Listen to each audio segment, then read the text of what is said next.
Welcome back to View from the West podcast, another off-season episode, another conversation, but this time not with a head coach.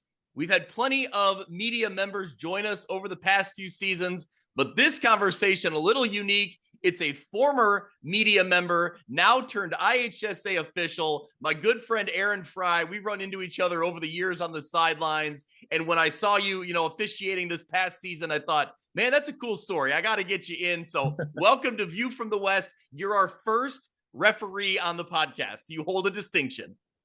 Well, that's quite an honor because, I'm pretty new at this. So, there's a lot of good guys that you could have chosen from. So, yeah, quite the privilege and a big fan of the show. So, appreciate the invite and thanks for having me on. I have to denote, I have to put a little asterisk on there. Brian Stocking was a high school official. He's not anymore.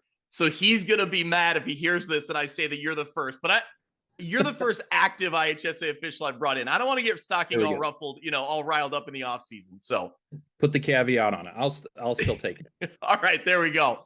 So Aaron Frey, welcome to the show. You're from Oneida, Illinois, a Rova High School graduate, correct? Actually, no. I grew up nowhere near here. I grew up in a little town called Huron, Illinois. Okay. And it's about the size of Oneida. But the school I went to was Highland High School, down near St. Louis, about 35 miles east of St. Louis. And kind of made my way up here. I went to Bradley for college in Peoria. Got a job at the Galesburg Register Mail as a sports writer right out of college. Met a gal, yada, yada, yada. She's from around here, and now I'm stuck here forever. Well, no, that's great. That's great. I did not realize that. So anyway, take me through, getting into sports journalism. Take me through what kind of your path was. What'd you see in high school that you loved about it, taking you into college and then going from there? Sure. So I was, a typical kid who was just always into sports, anything sports related. I just loved it.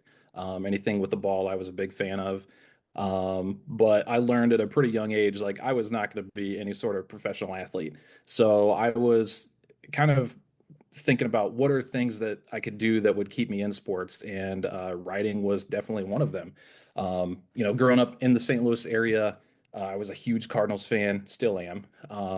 But kind of my routine would be, on the Sunday morning, go walk uptown, get a paper from the little dispenser, and read the St. Louis Post-Dispatch. And you couldn't get better baseball coverage than reading the Post-Dispatch. The Sunday sports section, Rick Hummel. I grew up reading Bernie Miklasz, Derek Gould, Joe Strauss, just incredible writers. And, they were the guys who were in the park and got to talk to the players. And, to be someone who was at Busch Stadium, that was always something that I dreamed about and thought would be really cool.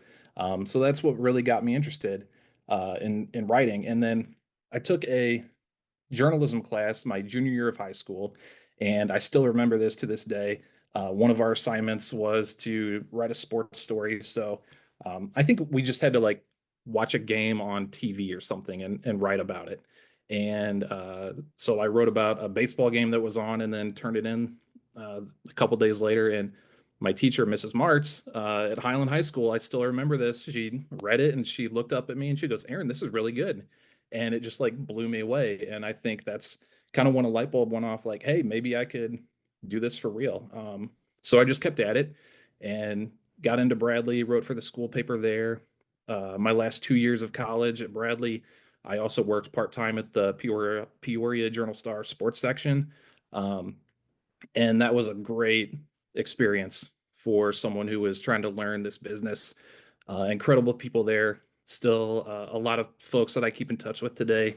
Adam Duvall, Wes Hewitt, Kirk Wessler was the columnist there at the time, Bill Lease, Gary Childs. So some great people who I crossed paths with and were a great help along the way for me. Yeah, I've always had a ton of respect for the Peoria Journal-Star and the job they do. Going back to, I grew up in Ottawa, Illinois. So we would, the coverage area would cross paths a little bit. We'd get Peoria Journal-Star coverage once in a while. And I remember pjstar.com, they had their message boards. They had their threads. Oh, yeah. And so long before like social media was really a thing. Like it was huge to go out there and all these, discussion boards that talk about, who knows what high school stuff. And it was great. That was a huge outlet. I remember that, just loving that. It was like Twitter before Twitter. Absolutely. Yeah. And it was all like locally focused, or for the most part, locally focused.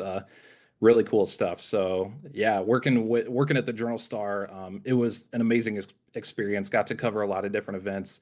Yeah, I wrote like local fishing reports. I covered cycling events. Covered the Peoria Chiefs a few times. Some like speedboat races. Like they were like I was a low man on the totem pole, so they sent me Yeah. to all the stuff that people didn't want to do, but it was still an awesome experience, and covered a lot of high school basketball and football along the way as well. Yeah, you dropped a lot of names in there, and a lot of names that I'm familiar with just from reading the byline, right? Just seeing the names that you've read in the articles. What did you learn? What are things you took away from that job after you left, thinking like, I didn't know this in high school, I didn't know it in college, but I got it here. I think it took me uh, even longer to realize this at the time, but looking back at it now, I think the biggest thing, um, observing those people, was the relationships that they built along the way, and the contacts that they made. And like I wasn't mature enough and experienced enough at the time to realize that not everything has to be like transactional. Sometimes it's just about getting to know people. Um, so I think, yeah, that was a huge thing for me that I learned. But the biggest thing was they just wanted you to be a great storyteller and do it in a concise way. Most of the stories I wrote were 400, 450 words. So you got to figure out, hey, I had this great high school football game that I went to and covered. How do I tighten that up and get everything that's important for people to know into 10 column inches? So it was a blast, and a great education for me. Yeah. We'll talk about the move to Galesburg, and that's where our paths kind of crossed when I'd be covering games out that way. What led you to that job, and take me through kind of that transition. It was really just kind of happenstance. I was snooping around for a full-time job. I had just graduated college in 2008. And then a job at the Register Mail for a sports writer came open in August of 2008. So it was really just a really pure chance and pure luck more than anything for me. And I, again, like, I was stupid enough and naive enough not to take advantage of the things in my toolbox at the time. Like, I was like, oh my gosh, are they going to be mad at me if I, like the guys at the Journal Star, are they going to be mad at me if I like try to talk to them about trying to get this other job instead of using the connections I had to get me this full-time job? And they would see that as a great opportunity for me. So I just kind of like did everything on the down low. Yeah. Applied, got an interview, and Mike Trueblood gave me a call. The sports editor there at the time gave me a call just like on my way home, offering me the job. And yeah, so I took it right away, and had some great memories there. It was a lot of fun. Yeah, we'll get into some of your memories, and I kind of picked your brain earlier in the email about like what did you love about covering stuff in Galesburg. But I want to ask you kind of in general. I think for me, like I look back on kind of like my career in journalism, and there were some chances along the way. I knew a guy in college that worked at ESPN, and actually I went out and interviewed there. And the reason I bring that up is because I remember like going through the process and kind of seeing what the opportunity was there. And I remember thinking like, man, I really would miss being at these high school games. I would really miss being in a community that solely rallied around this team, and I don't know, for some people, like high school sports is, the smaller level and they want to move up. And I always felt like even when I was working in TV, like covering an Iowa Hawkeye game was great. It was exciting. It was a thrilling Saturday, but you're telling the same story that, 25, 30 other media outlets are telling. It's on Big Yeah. Ten Network. It's on ESPN. I remember thinking like, man, when I go to Galena, Illinois, it's me and it's a newspaper and maybe a radio and maybe one other TV station. That's it. Like They rolled out the red carpet for you. yeah, and they're looking for my Yeah. story that night. I remember thinking like there's value in that. And that was what always stuck with me, what I really loved about it, and probably what we're doing here, right? Talking about it. What did you see in local local small high school sports going from Peoria to Galesburg that you really kind of loved and kind of became attached to? There's just nothing quite like I grew up in a small town in a rural area, so like Galesburg was a good fit for me, from the get-go. So I had an appreciation for those 1A and 2A schools and just the challenges that they go through sometimes, trying to field a team maybe, but also the real highs of just like memories that are being made for kids who are winning championships or making a deep playoff run. So yeah, it was something that I didn't take for granted. And Galesburg, especially a place that really loves its high school sports, has a great affinity for the Silver Streaks. And there are people who talk about the glory days of John Thiel, and you know, people there still talk about Joey Range and that '98 team that went to the state finals. Yeah, so it was hard not to have that make an impression on you once I got there. So, and I really fell in love with being able to tell the stories, and it's a privilege really to be able to tell the stories of these people as they're making memories that they're going to remember 20, 30 years down the road. Yeah. All right. Well, I'll pick your brain a little bit then. What are some of the we'll start with some of the teams. What are the teams that stand out to you? Teams you covered that, whether they won a lot or they just had a character about them. What teams do you remember? So the first one that really sticks out to me was I started there in 2008, and United had a really good football team back then, and Tim Ingebretson was the head coach, and they had a stud running back named Adam Olin. Um, his older brother was a senior that year. He was the quarterback. Adam was a junior, and they had a really great run. I think they went to the quarterfinals. Just super fun kid to it was interesting because Adam was a kid who did not like to talk at all. So he would have these huge games where he'd run for 200 yards and 3 touchdowns, and he'd see me coming up, and he would not want to talk to me one bit. So I took it as a challenge for me to try to figure out, okay, well, what can I get other people to say about Adam that Adam isn't going to say about himself? So, that's one of the great things about local journalism is trying to, challenge yourself in those interesting ways. And Adam was definitely one of those. But yeah, some really fun United teams, especially when I first got to Galesburg. Another one was Bushnell Prairie City Avon.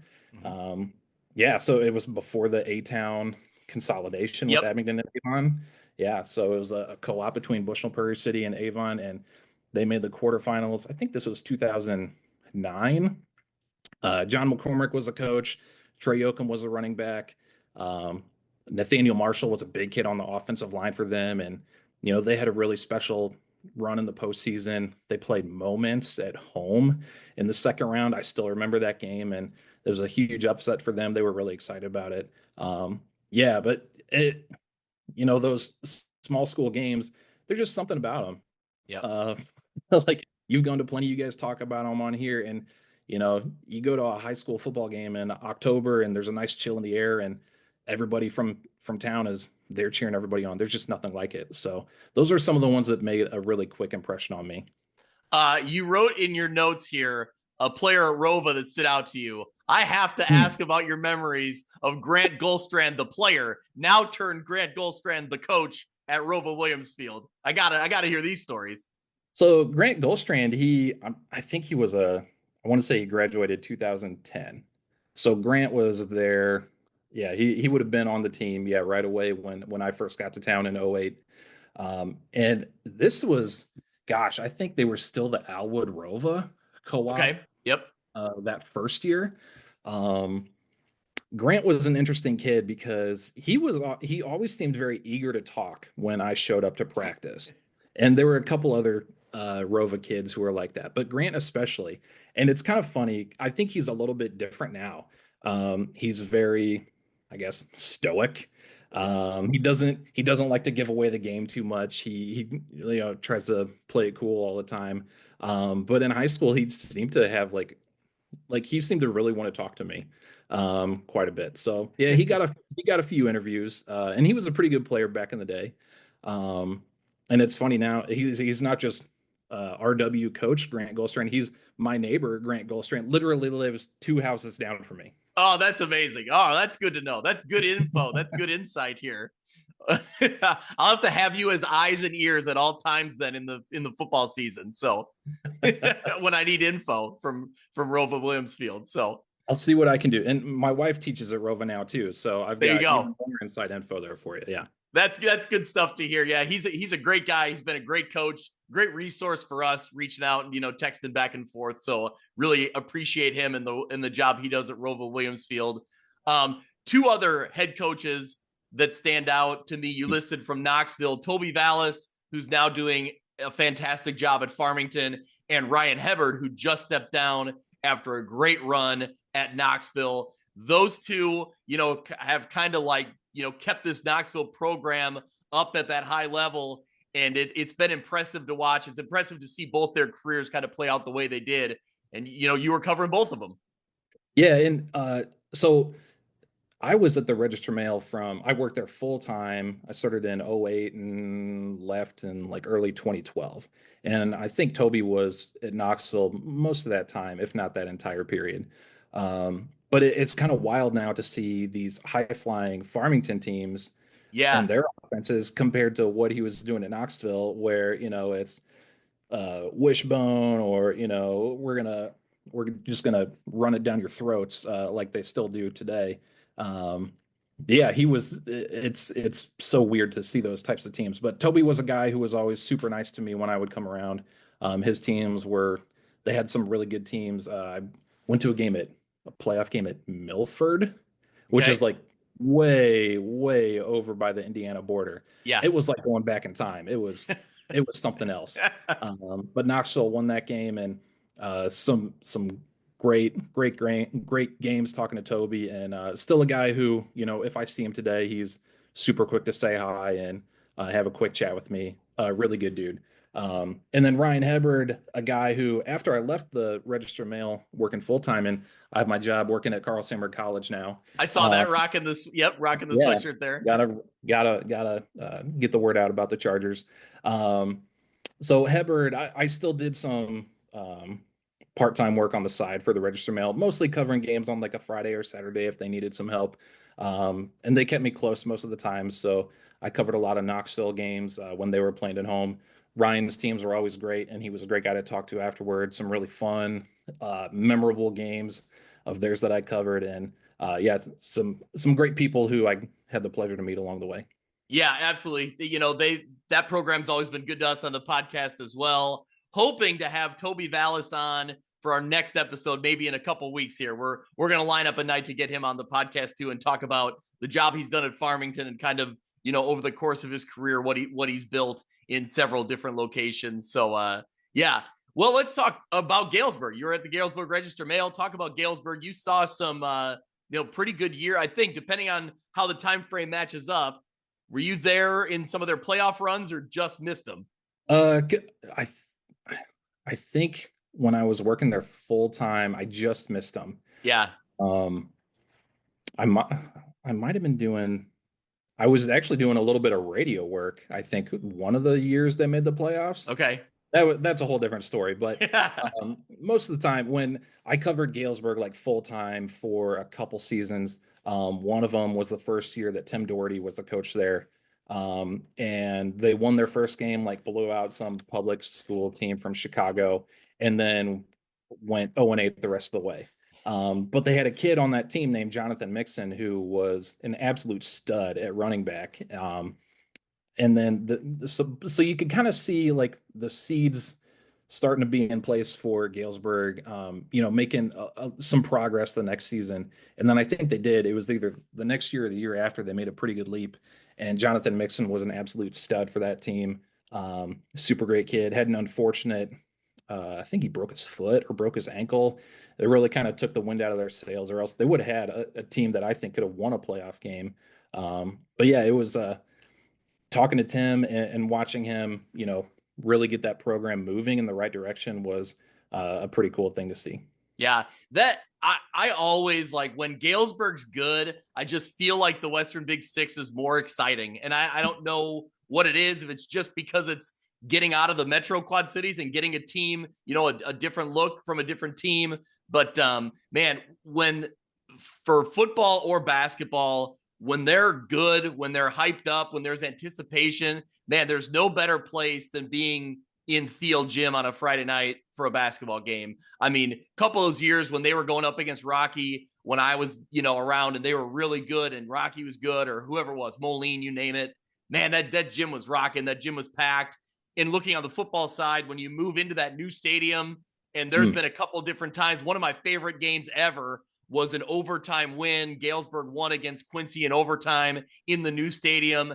And it was just, it's great. It's just such a cool looking place. And the atmosphere was great. Like I got deep down, I got love for Galesburg because it is fun when they're, when they're in the mix. It is fun, and that facility deserves a great team. It is a fantastic place to watch a game. And it is a huge improvement from the old Van Dyke Field, which was rickety and just didn't look great at all. So they've had some good groups there, and hopefully they can get things going in the right direction under Sean Hickey as well. Yep. Yeah. He seems like a really good guy. So I'm pulling for him and pulling for that program. But okay, you mentioned the beginning of this, Tim Mingle-Bretson and United, some stories from there. Do you remember Mary from United? Were you on the sidelines? Mary McIntosh, an older woman, was always on the sidelines. I'll have to send you a video or show you a video. She was like their super fan. And she was great. She was fantastic. That's not one I remember. That's kind of surprising for me because when I was covering games, like I was a dude who liked to be on the sidelines. I didn't like to be up in the press box. And that's one of the things that, going back to my Journal Star days, that Ben Diggle, who taught me that, he said, you want to be, especially these small school games, you want to be down on the field so you can get your box score in order. You know who's carrying the ball. You're not, looking from 60 yards away up in the press box. And that's a great way to learn more, little nitty gritty details during the game and kind of pick up on things that you wouldn't normally pick up from far above. But I don't remember Mary. That's not a name or a woman who rings a bell for me. She was great. She was a super fan, always had a cowbell ringing and let's go boys, like always cheering. Anyway, she was great. So Dan Pearson introduced me to her way back when he was, rocking and rolling with the Highlight Zone. And I always made sure to say hi to her. But anyway, let's talk about walking the sidelines as, a reporter, a journalist, like a writer. I was always jealous of you guys because I know the stats are really hard. Like I don't envy that part. Keeping stats is hard. Yes. But I always was like, as you're writing down stats and kind of like observing everything and like listening to everything, I always felt like I just seemed way more scrambled because I'm trying to get in the position to get the shot. And, sometimes I would joke with people like I leave a game and I'll edit the highlights and I hardly feel like I even watched the game because I was so focused on, I need to get the shot. I need to be thinking 3 moves ahead. If they do this, then I got to go here, whatever. Like, I don't know. So talk about though, the things that, like that you hear that you've, the vibes you get when you're on the sidelines compared to when you're up in the press box. It's just you get more out of it. I feel like for sure. Yeah. And it's just like stuff that can be like an interesting detail that you can add in later. And it's not always a major thing. Like I remember there was a game one time, I think there was like a silent count that Knoxville used to score the winning touchdown in a big game against Bushnell Prairie City Avon. And I remember like the coaches talked about that, like, during a timeout or something, like there was some sort of break or something. And they mentioned that to the kids, the quarterback, before he went into the huddle. And, that was something that I worked into my story. And it was something like, how did you, I got that mixed around. It was Bushnell that won at Knoxville. So, that was one of those things that I worked into my story about, how do you quiet a road crowd? And it was, you use a silent count. And it's just like kind of silly stuff like that sometimes, but other times it's, you see a kid who, might get injured, but it's not something that they stop the game for. It's just, he comes to the sideline, he's like, I twisted my ankle really bad, I can't go, little things like that. And those are the things that I love. I love that little minutia and trying to find a way to work that into a story. And sometimes that turns a good story into a really great one. Yeah, absolutely. All right. So as a, as a journalist, as a reporter, talk about the nicest guy you ever worked with, and why is it Steve Davis? Steve Davis is, He's the man. He's so great. legitimately one of the nicest people on the planet, Yeah. always smiling. Like, even if the dude's in a walking boot or, whatever, he's got a smile on his face, always happy to see you, always, excited to give you a nice hard handshake. Um, Fantastic dude. Yeah, worked with him at the Register Mail for a while. Yeah. Um, and he's working over across town at Knox College now. But yeah, Yep. great A guy. You cannot meet a better fan than meet a better person than Steve Davis. And he's a Cardinals fan to boot, so that gives him bonus points in my book. There you go. Anytime I think about covering sports at Galesburg, he's the face. He's the Yep. face I think of. He's the guy I want to talk to.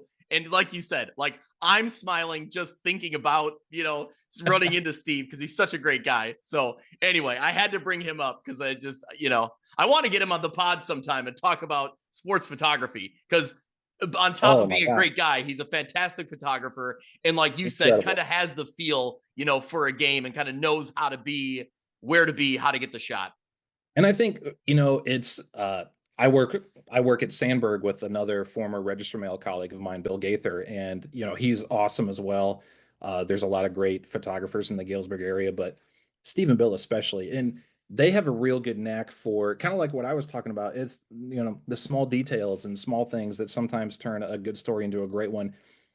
Steve has a great way of finding that little a way to turn a B plus frame into an A plus frame when he's taking a photo, and it helps that he's a sports fan himself, so he kind of understands some of the situations that he might want to look for or get into, just kind of be prepared for. So yeah, he's an awesome dude, awesome photographer, 100% grade A guy. Yeah. All right. Before we wrap up your time in journalism, your time at the Galesburg Register Mail, tell me about the time that Barack Obama showed up at a Galesburg football practice. Because I remember this happening. I remember seeing the article. Yeah. So Barack Obama, I don't even know why he was doing this, but he was making a stop at the old Country Corner Market in Alpha, or north of Alpha. And there was a connection. He's been to Galesburg several times during his time, usually during his time as a senator or state senator. He gave a commencement speech at Knox College before. So he was familiar with Galesburg. And I think there was someone who worked for him in the White House who was a Galesburg grad or had some sort of Galesburg connection. So obviously, like, Alpha is, just right up the road, right up 150 from here. And we got a call. I was in the newsroom at the Register Mail, and someone got a call that from the pool reporter who was with the press, and they said, well, we just passed where we were supposed to go. So everyone was like, oh my God, he's coming to Galesburg, because there's not many places to go after you go through Alpha. Other than Galesburg. So we got word from the people in the pool that he was going to the high school. So we like scrambled and drove like mad to get across town and get to Galesburg High School. Parked like across the street from there in some church parking lot, and we just walked up. And maybe like 100 yards or so outside of Van Dyke Field, that's where he was, and we could see like some Secret Service agents and stuff hanging out there. So about 100 yards or so away from there, a Secret Service agent stopped us, asked us who we were, what we were doing. We said we were local press with the local paper. They gave us a quick pat down and let us right on in. So I remember I didn't see him right away, and this was like 2011, October 2011, or no, preseason 2011, like August. So he was with the team like behind the bleachers on the west side, and as we're waiting, we're kind of at the entrance to Van Dyke Field. He's still out of sight, and there was a line where all the media people were, and then across from that, there was a line where like all the people from the school who were there, who heard about this and kind of formed, and there was like a handshake line of sorts.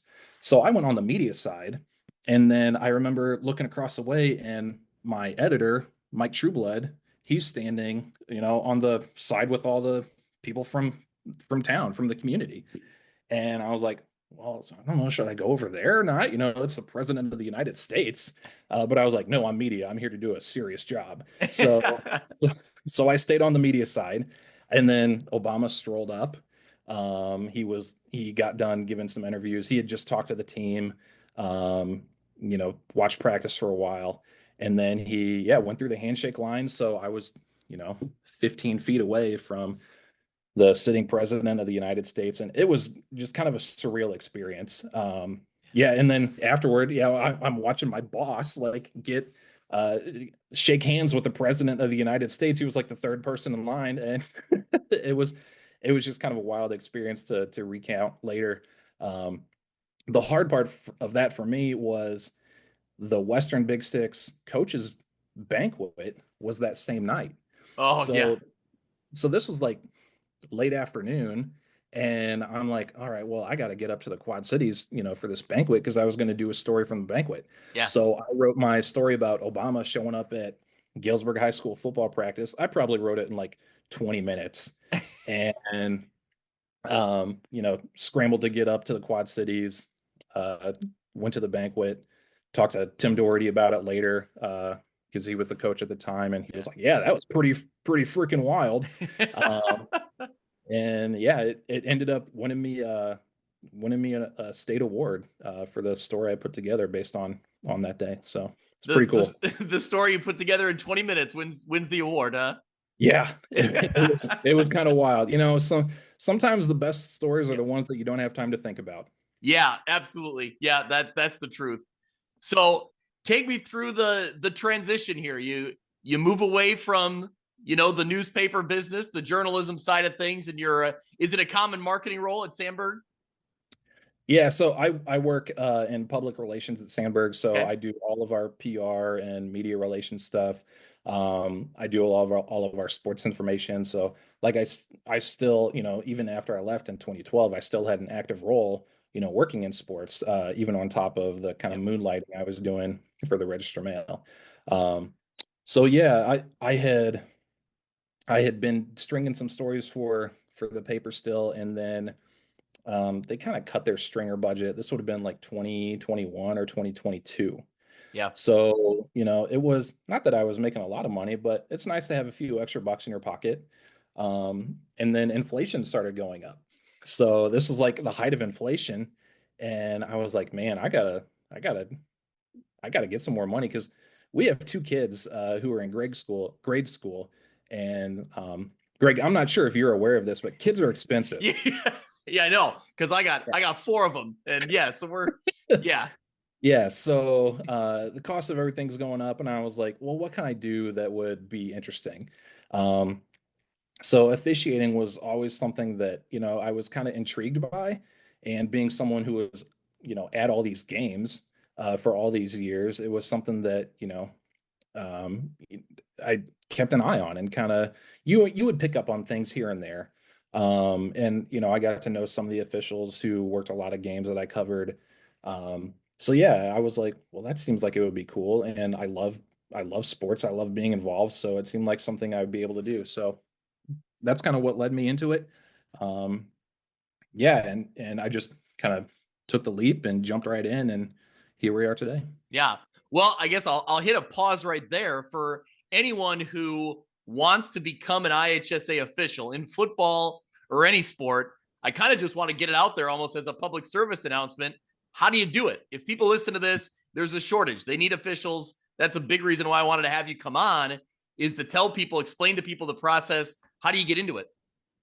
The easiest way to do it is go to ihsa.org/officials, and they'll have instructions for you to sign up right away. So I think it was literally like 1 week from the time that I signed up to the time that I got my IHSA officials patch in the mail. And I signed up to work football and basketball. And those were just the two sports that I thought would be the most interesting to me. I'm a huge baseball fan, but I don't think I would have the patience to umpire baseball and stand out in the cold for quite that long on frigid spring days. Yeah. Um, so yeah, that's literally, I didn't know who to talk to or where to go, other than go to the IHSA site. I didn't really have any other instruction. I was like, all right, well, here we go. So yeah, ihsa.org/officials. That's the easiest way to do it. You can just sign up. It only takes a few minutes. But if you have questions, if you're interested and have questions, ask another official that you might already know, or if you're at your kid's game, talk to the umpire or official or whoever's there. They'll get you steered in the right direction. Talk to your coach. If you have a son or daughter who plays a sport, or the athletic director at your school, there's someone, if someone who's involved with high school sports, with IHSA sports, they will get you steered in the right direction, because they understand more than anyone the shortage of officials, and they want to help as easily as they can. Yeah.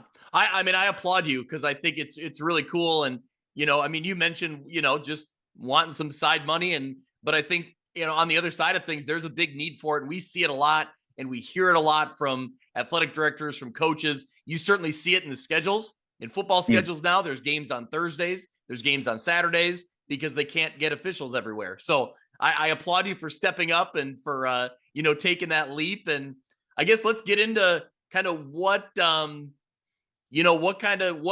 goes into the training, or what did you learn right away, and how'd you go about learning it? So I went to a clinic in Geneseo my first year. Um, and it was like the Geneseo scrimmage. So like week 0, what we call it now. It was their preseason scrimmage, and they had a clinic that was hosted by Carl Freeman, who's an official. He's also been an assistant for Geneseo the last couple of years. I think his son's on the team up there. So Carl's been an assistant, but he's a great official in his own right, and he clinician, led our clinic.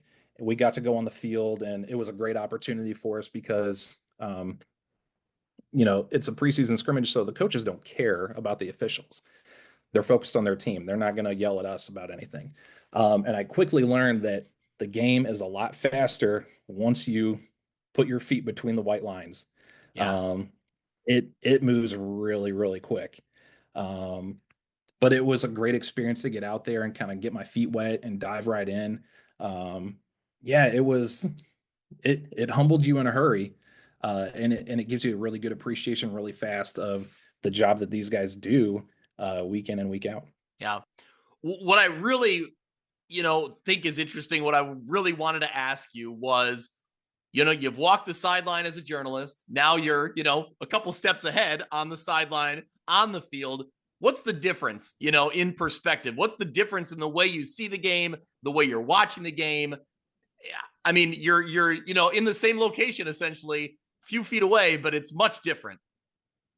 The biggest difference is you're not always focused on the ball carrier, for football. Yeah. That's what everybody in the stands typically follows, but like every official who's on the field has a certain area that they're supposed to be watching. So you quickly learn about that, and it moves a lot different. But then after, every game, every snap, every whistle that you blow, you learn it a little bit more. And slowly but surely you get a little bit more comfortable with it. And I think my first varsity game was like week 3 or 4 of that season. So yeah, I got thrown into the fire pretty quick. But once you do it, like once you get the first game out of the way, it's a lot easier and you feel a lot more comfortable, and you're just learning new stuff left and right. And it's a great experience along the way. So I remember I'd worked like a JFL Saturday. That was my first like games that I had worked, but they were like 4th and 5th grade or something like that. But I remember my first high school game that I officiated. It was a game, I think a sophomore game at Stark County against like the Peoria Richwoods freshman team. And I was with Tad Johnson and Jason Danner and Dave Moore, who are 3 great guys, 3 experienced officials. I had known Jason Danner from his time coaching at Rovo while I was at the Galesburg paper, and they gave me tips along the way, and they were really great and steered me in the right direction. And I remember coming home from that first game and telling my wife, I walked in the door and I said, I should have been doing this a long time ago, because I show up about the same time that I would have for covering a game that I'm reporting on. When the game's over, I just walk right off the field. I don't have to worry about tracking down players or coaches or anybody else to get quotes. I don't have to try to find Wi-Fi at local McDonald's, or trying to hunt I'm a some big some fan. I'm a cars right big now. fan of the Princeton McDonald's. I've stopped there Yeah, many of times. Yes. Anyway. exactly. Yeah, and the pay was really good. It was better than what I was making, stringing stories for the papers. So I fell in love with it like immediately, and that just kind of lit a flame that just kept getting bigger. Yeah. What's the biggest call, the biggest, argument you get from coaches? What's the one call that either you do make it or you don't make it, that it seems like that's what they're looking at? Usually holding. I was gonna say that was kind of my guess. Yeah, that was kind of my guess. Coaches are always trying to spot holding fouls. The other one's pass interference, and especially in a small school game where there's not a lot of passes being thrown. Yeah. Anytime there's a play downfield where there's some contact, coaches, they want to get that advantage. But I think a lot of this is just maintaining good communication and trying to maintain a good relationship with the people that you're working with on the sideline if you're a wing official. Um, and it's all about, yeah, the better you are as a communicator, the better you're going to be as an official. And I learned that really fast. And it's not always about, you know, telling the coach that, no, you're wrong. It's just sometimes you can just say, all right, yeah, I might have screwed that one up. And then the coaches will say, okay, and Yeah. they'll move on to the next play really quick. Yeah. They might hold it against you down the road a little bit, but they'll turn the page and move on to the next play. Yeah. What are some of the interactions, or I guess take me through from someone who, from the outside or from a fan watching the game, what's kind of the procedures of, when you get to a game, when do you talk to coaches? When do you talk to players? Do you talk to them before you meet at center, before you meet at the 50-yard line for the coin toss? Take me through some of that stuff. And then some of those interactions during the game, when plays are happening and you're walking by them and saying, hey, this happened, or, let me explain this to you. Some of that stuff that we will never, I never see or I never catch. Sure. So for a varsity game, usually we'll try to be there an hour ahead of time. Sometimes, guys like to get there even before that. That gives us time as a crew. Usually in football, it's a crew that you work with regularly, but sometimes it's like my first 2 years of doing this, or first three actually. It's been kind of a hodgepodge of guys. So it gives you a chance as a crew to talk things over and make sure everyone's on the same page, go through things that you want to focus on throughout. If it's a newer official or someone that you haven't worked with before, going over things that your crew focuses on or really likes to keep an eye out for. And having that good pregame and having that good communication ahead of time gets everybody on the same page and really gets everybody in the right spot. We're out on the field for a Friday night, 30 minutes before kickoff. A couple of the officials, they will literally just walk the sidelines and make sure the field is in working order. And making sure pylons are in the right spot, making sure the padding under the goalpost is correct, making sure the chains are at 10 yards. There was a game at United I worked this year. There was literally a hole on the field that we had to get filled in, with some dirt. I was I there. don't know. I think Oh, I was you at were that. there. That's right. Yes. I Yeah. remember that. Yeah. So, I mean, that was a pretty big hole. So Yeah. someone could have, if you step in that could be a serious injury. So while our wing officials are doing that, then the referee or the white hat and the umpire, they'll go and talk to each coach. And it's usually just to make sure, gosh, I'm not in football mode, so I don't have my checklist that I can go through mentally. Yeah. But make sure that everyone's legally and properly equipped. Check if there's any special plays or formations that you need to know about, because if someone's running like a swinging gate or has a trick play that they want to run later in the game, like you want to be aware of that because you don't want to throw a flag and have that cost that team, a huge play at an important spot. Um, Talking to the trainer and going through, if there's a trainer on site, going through the protocols for if a player gets a head injury and making sure that they're cleared to come back into the game, or if there's an emergency or something else that they need to tend to. Um, so yeah, it is like we don't just like show up and blow a whistle and start the game. Like there's stuff that we're going through ahead of time. Yeah, and then at the captain's meeting, obviously, like the coin toss, and it's really just reinforcing to the captains, hey, play with good sportsmanship and keep everyone healthy. Those are the two most important things in every game. Yep. All right, we're all about the positivity on View from the West podcast. So I won't get into the coaches that have dogged you or that harassed you on the sidelines. But what I do want to know is who are some coaches that you've met through officiating that you thought this was a nice guy. Everybody's trying to win. They're competitive, but I enjoyed my interaction with so and so. Do you have any coaches that stand out? I got to think about that one a little bit. Okay. Man. Gosh, man, you're And really putting. maybe, I mean, at the end of the day, are they all kind of the same, I suppose? Yeah, I don't think there's one that really like sticks out above the crowd more than anyone else. I mean, Toby Vallis was a guy who like I've never had an issue with. Well, I shouldn't say never. I've worked like one Farmington game, but I didn't have an issue with him. Um, I again, I don't really get into that many negative run-ins with coaches. And again, I think that all comes from having good communication right up front and having good expectations for one another, because they want a game to run just as cleanly as we do. Yeah. So yeah, I think for the most part, Jason Kirby at West Central, he's been really good. The few times that I've had his team and I've gone to practices, and he has officials come down to his practices and make sure that if there's something that they're working on in practice that officials are pointing out or noticing that they can let them know about. So he's really good about trying to maintain a positive relationship with officials. But for the most part, coaches definitely understand the official shortage. So they're the ones who they don't want to get on your bad side too much.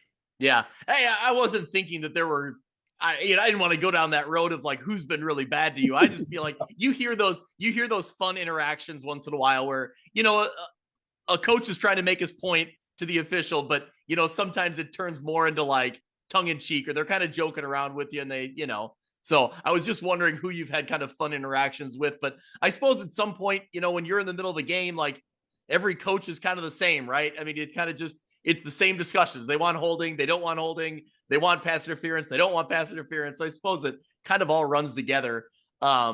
When you leave, if we were in season, I could probably answer that question really quick for you. There you go. If it was September and October, I could give you a really good answer for that. But yeah, maybe another day. Or if someone pops into my head later on in the show, then I'll chime in.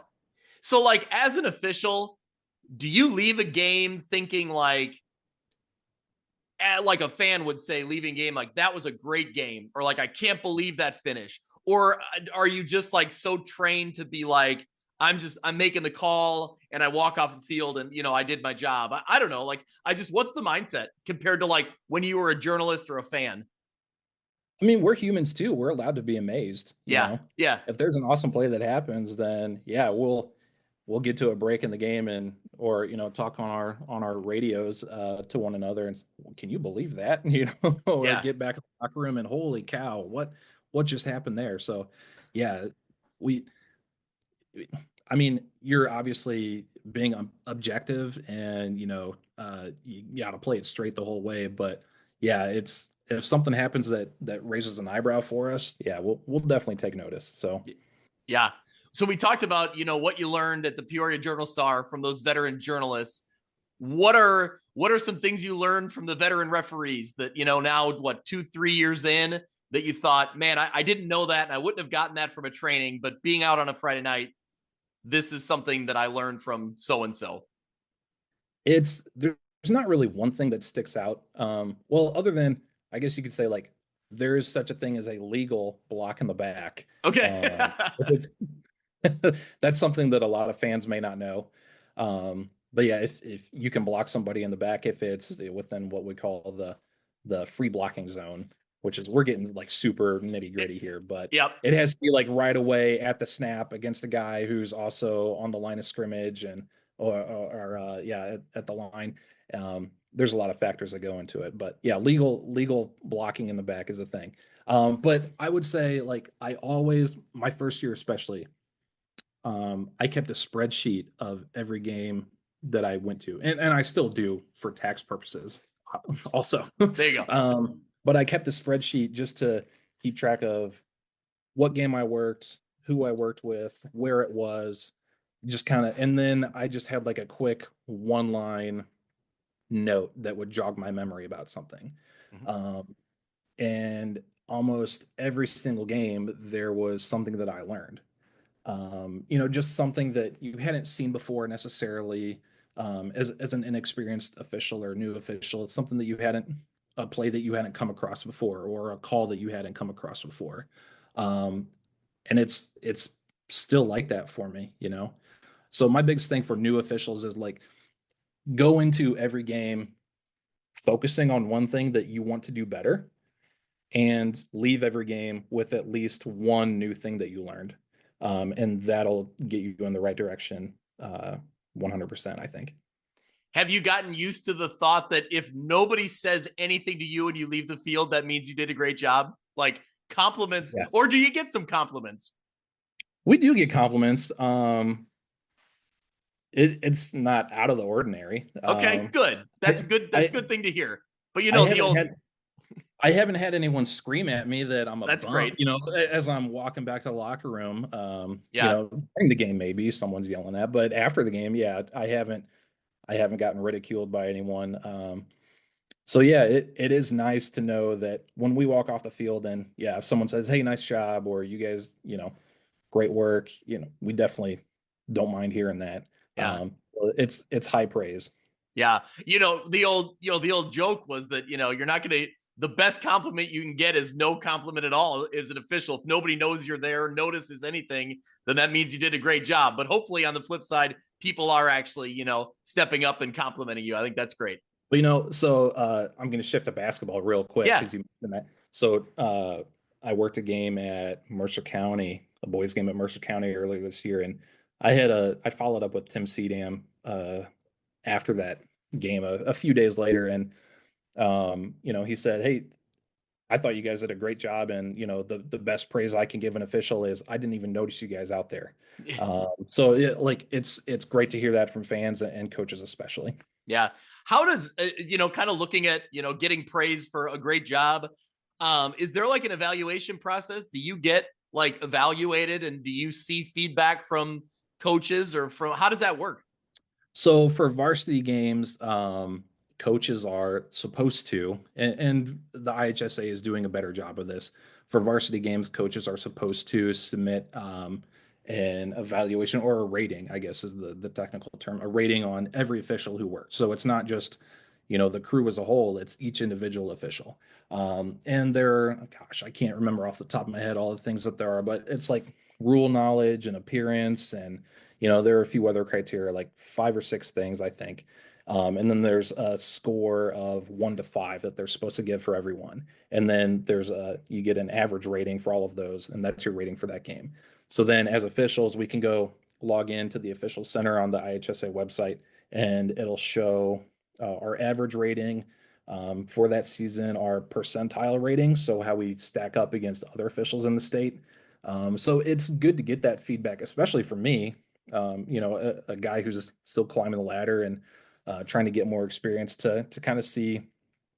We don't see specific ratings or who rated us or exactly how they rated us, but it is good to have that average and that percentile that we can look back at and be like, okay, I felt like I had a really good night, and this coach, my average rating for the season went up, so I know the coach agreed. Or I felt like I really kicked a call, and yep, it shows it on my rating, and my percentile went down. So it's nice to get that feedback and kind of know where you're at along the way.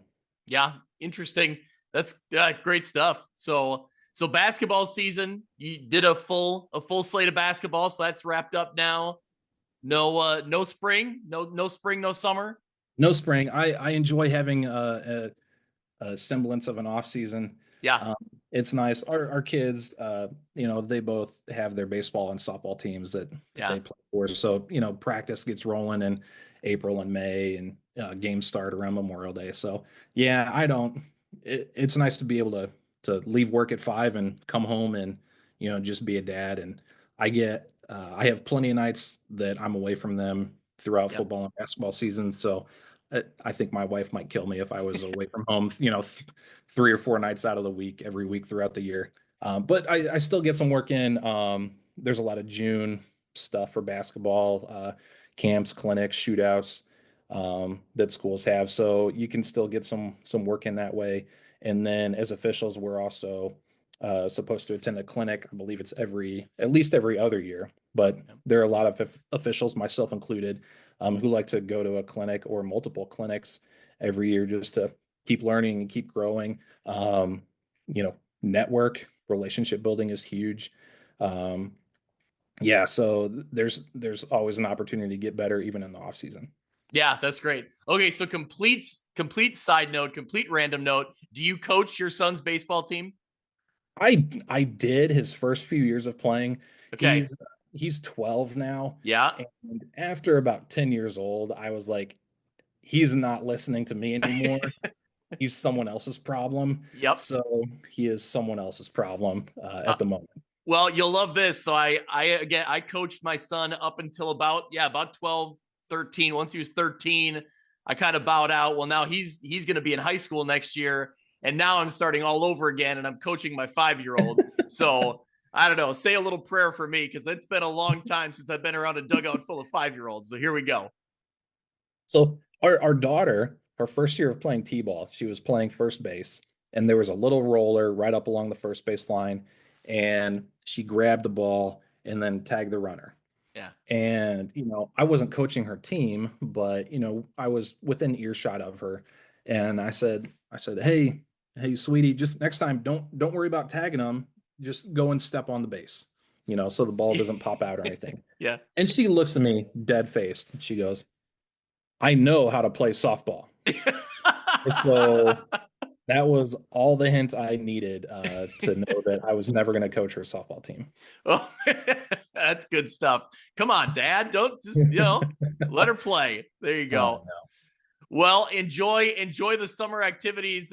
Some long track meets in the next couple weeks, but you know, Yes. Yes. Yeah, we but mentioned beforehand, our son, he had his first track meet last night. It was frigid, and yeah, nothing will make you remember that it's not quite spring, quite like a Midwest track meet. It will chill you yeah, to the core. yep. I remember plenty of those. So anyway, Aaron Frey, thank you so much for taking some time. This is a great interview. I think it's really interesting perspective. And again, for anyone interested in jumping in, I think your story is a great one that, just kind of taking a chance on it and, learning along the way and helping out because there's a need for IHSA officials. So I applaud Yeah. you. Thanks for coming on. No, thanks for having me. And if I may, real quick, Yeah. so I've talked to some of our teams at Sandberg, and Coach Goldstrand allowed me to come out and talk to his kids at practice. The average age, I think, of officials throughout the country is like 55 or 56 years old.